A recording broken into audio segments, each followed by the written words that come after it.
한국 전기차 배터리 업계가 2년 9개월 만에 중국 정부로부터 친환경차 보조금을 받게 됐습니다.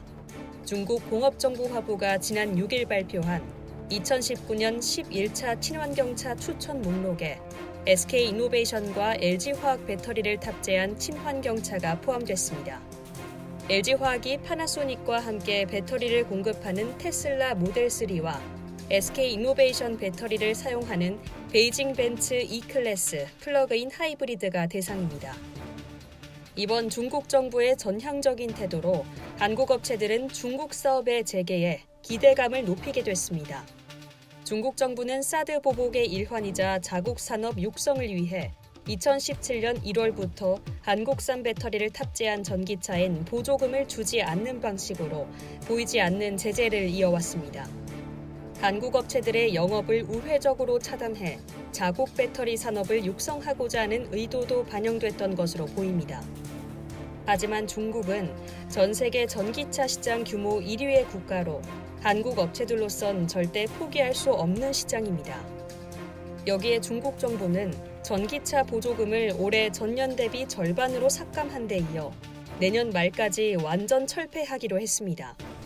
LG화학과 SK이노베이션 등이 신공장을 설립하는 등 대규모 투자를 늘려올 수밖에 없던 이유입니다. 그러나 중국 정부가 보란듯 보조금 제재를 이어가는 상황에서 향후 또 다른 제재가 나타날 수 있다는 우려가 큰 상황이었습니다.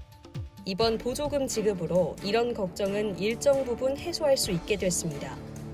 중국 정부가 한국 배터리 업체들에 대한 제재 해제 가능성을 내비친 이유는 중국 전기차 시장의 위축 때문으로 해석됩니다. 시장조사 업체 S&E 리서치에 따르면 중국 내 전기차용 배터리 판매량은 7월부터 10월까지 3개월 연속 감소했습니다.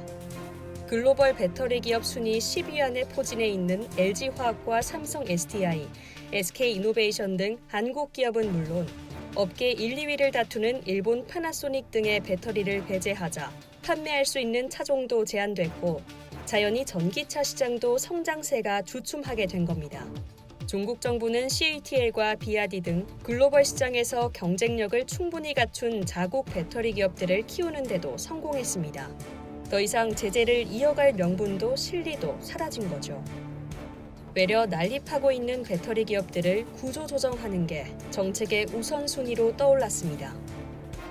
중국 정부는 향후 외국 배터리 기업과의 경쟁을 통해 주요 배터리 기업에 더 힘을 실어주는 방식의 정책을 펼칠 가능성이 큽니다.